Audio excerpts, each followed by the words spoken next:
What is going on, boys and girls of YouTube? We started our content back up. Yes, we sir. did our starts. Hopefully that video helped you. It's pretty short, pretty straightforward, really not too complicated. Figured you guys would be able to pop in and just look at it if you were confused or you need to double check something. So with that being said, it's time to get into our top 5 of the roles.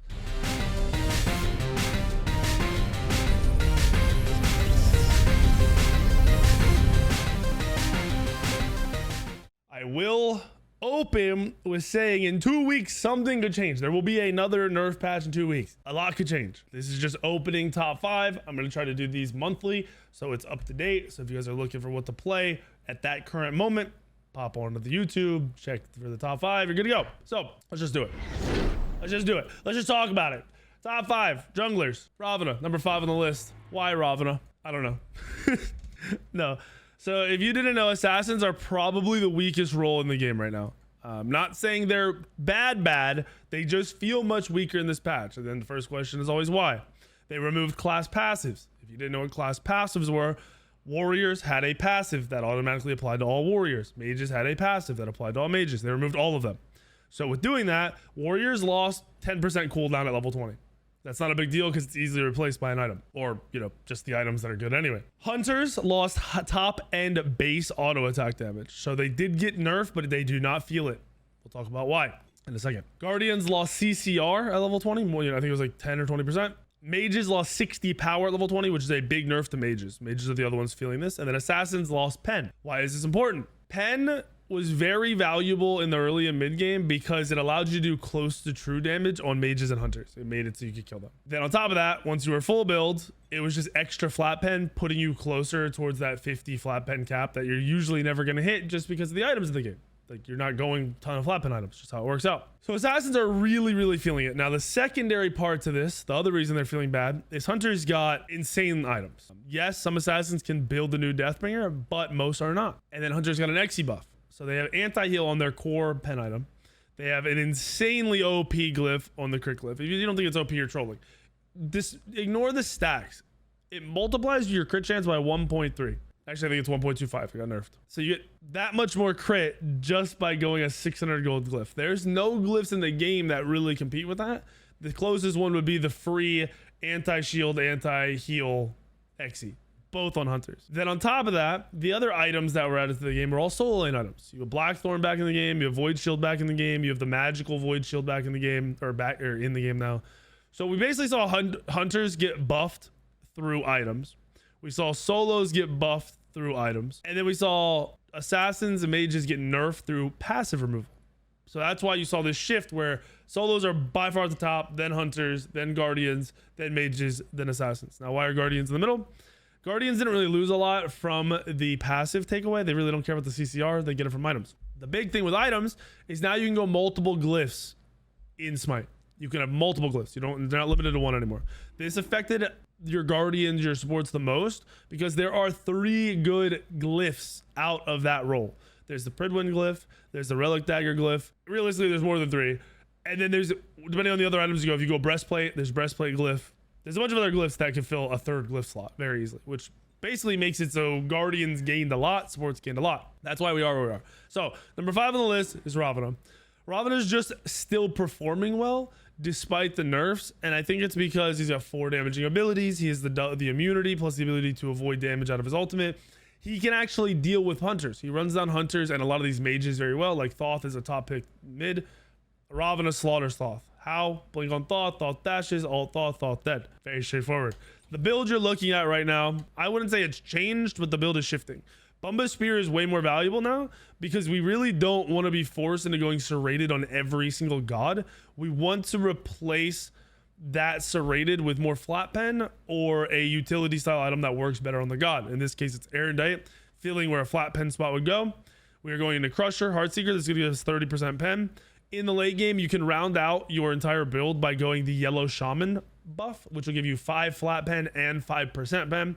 That'll put you at 35% pen, and it'll also give you even more flat pen. It'll put you at 30 flat pen. Last item slot, Brawlers. In the late game, most hunters right now are building 2 lifesteal items. So to trade effectively with them, having anti-heal in your kit is probably going to be a must. So I have it last in this build. If for some reason they're going lifesteal earlier, you can swap it with Erendite, swap these 2 items. On most assassins, the brawlers will go in this slot. This Erendite is the utility for Ravana to be able to chase out of his ultimate, where most assassins are not going to build that. And then in the flip side, just an alternative build. If for some reason you don't like the Erendite, it doesn't work for you. I like going triple flat pen. So I would replace this with Transcendence, because Transcendence at stat max stacks now gives 10 flat pen instead of cooldown. So you'll notice with this build, you are losing out on 10% cooldown, but it's unnecessary. With Erendite, you are still at cap cooldown, and it's very good. Build works great. So this would be my Ravana build. And what I've been looking at, what I've seen other people run, very similar builds. The Brawlers is a swappable item. Don't forget that. If they aren't building healing for whatever reason, you don't have to go this. So Ravana, number 5 on our list. Number 4 on our list shouldn't be too surprising. It's going to be the assassins that were pumping at the end of last year. Even though assassins feel weaker, they're still the better assassins. Susano. Why Susano? It is noticeable that we've lost a little bit of damage. Susano still has a crazy good kit for the late game team fights. His 2 is a massive disrupt. His mobility is very high. And his ultimate, if it hits 2 people, especially if it's 2 squishies in a late game team fight, you automatically win the team fight. You cannot lose a fight off of it. So that is why Susano is number 4 on our list. I did not put on a build in here, so we'll just quickly go through a build. Like I said, I think Bubba Spear is just taking over. In this Jotun slot, I didn't really have it on the other one. Most of these Jotun slots are going to go into Jotun's Cunning to give you more cooldown. It's going to be really valuable. Vigor is good, depending on the god. Like Ravana, you could go Vigor. It wouldn't be the end of the world. It just depends on what you need. So that's Jotun's Cunning versus Jotun's Vigor. Next up, like I said, I like the pen builds. I really like the flat pen build. So this is what I'm looking at in terms of a flat pen build. These 3 items for Susano. There are 2 options in this slot. We've tested both. There's Titan's Bane into Hydras. Okay. Hydras is a must on Susano. So the Hydras is your kind of utility slot for this god. Meaning if you were on a different god, you could swap the Hydras for a Heartseeker. And you would still get your 30% pen. You would get your 35 flat pen, 40 with the yellow buff. And this build seems to be doing a lot. Now, obviously, the Titan's Bane is going to be good on a god like Susano. On some gods like Thor, Titan's Bane is a little iffy. Because if you don't have Titan's Bane works, your first ability gains 20% extra pen. So if you stun first, that would gain the extra pen. It's not really worth on Thor. On Susano, you're usually going to 1 first. So like you're going to hit them with your 1 first. So it's going to have value. Just throwing that out there. This has been a build I've enjoyed a lot. You can, however, swap this because you do have a lot of damaging abilities into a Crusher. I wouldn't say there's a wrong build. I would say highly recommend testing out the flat pen. It feels really good when chasing down hunters and mages. Now, this has the brawlers. If for some reason they aren't building healing, which I highly doubt would happen, this would open up your build to a more magical build, a better build, because then you wouldn't have to go flat pen in this slot. You would lose a little bit of damage on mages and hunters, but you would gain 40% pen. And you would get the early Hydras. You can also swap these 2. The reason we're not rushing Transcendence anymore, if you didn't see, they changed the way stacking works. Stacking is a damage-based thing now. Damage to gods, damage to creeps. So you don't have to last it anymore. You just have to do a lot of damage. You stack Transcendence when you build it 2nd or 3rd very fast. Very fast. Like 1 camp is 9 stacks rather than 3. So that's how fast you're stacking it. It is very quick. So here's the build on Susano. Number 4 on our list. Number 3 is not a mage, or not an assassin. It is a mage. It's Ao Kuang. And the build is a weird one. We're running Elion's build. So Elion, he had a different build last season, which ended up being a nutty build. It was like a Rod at the Hootie into a little bit of attack speed into a lifesteal build. It was crazy. So he's banking more into this lifesteal. If you did not know, lifesteal had changed in this patch. Lifesteal on creeps is nerfed by 50%. So you heal nothing on creeps unless you have 3 or 4 lifesteal items. On gods, lifesteal went up about 50%. So it increased by 50% because they upped the amount of lifesteal on items by a lot. So lifesteal, while if you're only going 1 or 2, it's not crazy. If you're going 3, 4, in this case, 5, which is crazy to say, it does so much. You're going to outtrade everybody. So the build, you're going Spear, Nimble Talons, get a little bit of attack speed and more lifesteal. You're going into Telkynes, you're going into Typhons, you're going Soul Gem, you're going Polynomicon. It's going to give you a good amount of burst, good amount of sustain. And honestly, the fact that it works is disgusting. Don't get me wrong, but it is 30% pen, and it does have a little bit of attack, well, a good amount of attack speed in it.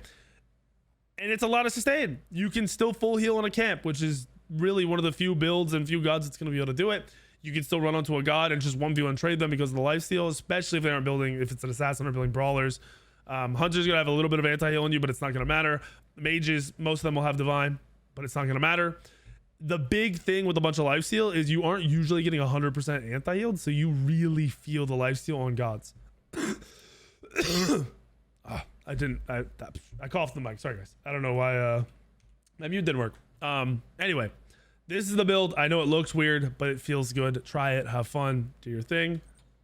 Hopefully, you find yourself a jungler that you enjoy. Second on the list is Mercury. This should not be surprising either, in my opinion. Crit got buffed, and Mercury was already good. Mercury's been good. This is a very good god to play at lower ranks too, because it's easy. You run at people, you hold left click, you press 2, they're dead. So I'm going Seer of the Jungle now. Why Seer? If you haven't seen, they nerfed Protector of the Jungle. They took away the attack speed. They made it a little bit tankier.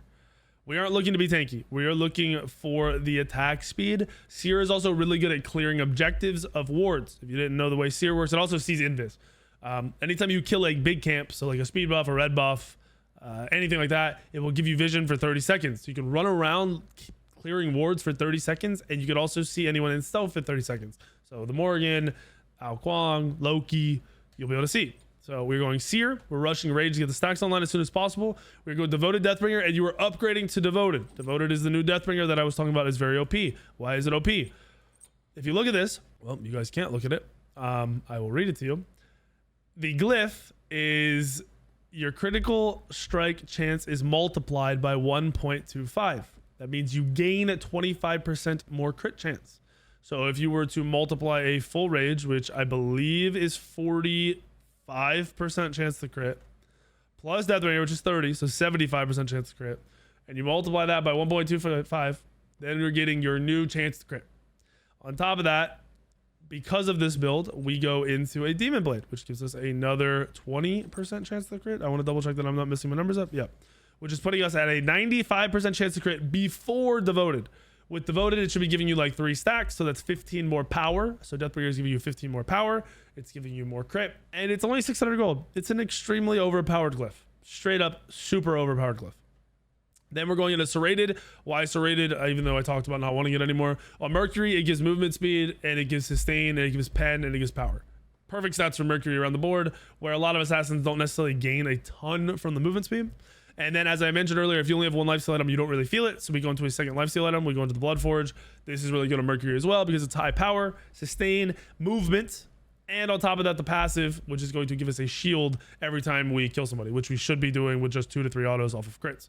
So this is the Merc build. This Merc build destroys. You don't need anything else. You don't need other items. You don't need to change anything up. This build destroys you 1v1 anybody, even the other hunters. It's a little bit harder to 1v1 hunters because they have anti-heal. Remember that, but you can still 1v1 hunters. You can 1v1 anybody, even tanks. It feels good. So Mercury's number 2 on our list. Our last one is the other god that was popping off at the end of last season. It's Thanatos, and it's very straightforward. Thanatos 2 gives flat pen. At max rank, he gives 35. If you did not know, we are maxing the 1, we are maxing the 2, we are maxing the Ultimate, we are maxing the 3. So we're getting that flat pen online earlier. So we don't feel the loss of the assassin passive as much because we have built-in penetration into our kit. Plus executes are destroying in this meta, taking out those supports and those solos that are very hard to kill. So we are seeing Thanatos do amazing. He is killing it right now. Easily a top tier assassin. Here's the build. Very similar to our Ravana build, except for we are falling back to Serrated. I like Serrated in this build because I like the movement, I like the sustain, I like the lifesteal. It pairs well with the 1, and it pairs well with the fact we're going to go Bloodforge. You can swap this build over to the Ravana build. You can do the same Rav build where we go triple flat pen, Transcendence here, double percent pen, Titan's Bane for your 1, into a Hydras or whatever, or Heartseeker here. You're not going to go wrong with the build. The build is not that crazy as long as you aren't messing up the core overall. Get cooldown, get power, get pen. If you're doing that, you're fine. But this build will shred. You will feel this build. It feels very good. I like it a lot. Going back to the full ability Thanatos feels very, very good. You can still run that crit Thanatos, but this has just been more consistent from what I've seen. So this is what I recommend to you. Hopefully this top 5 video helps you. I don't think assassins will feel as crazy as they have in previous years at the start of seasons. They're usually very strong. This is probably one of the weakest years for assassins at the start of a season. However, they are still good. Playing jungle is still fun and still valuable, and it's still probably the hardest role and most important role in the team outside of late game ADCs. Throw that out there. Just gonna throw that out there. So hit the like button, make sure you subscribe, then I'll see you in the video tomorrow, the next day, and the next day.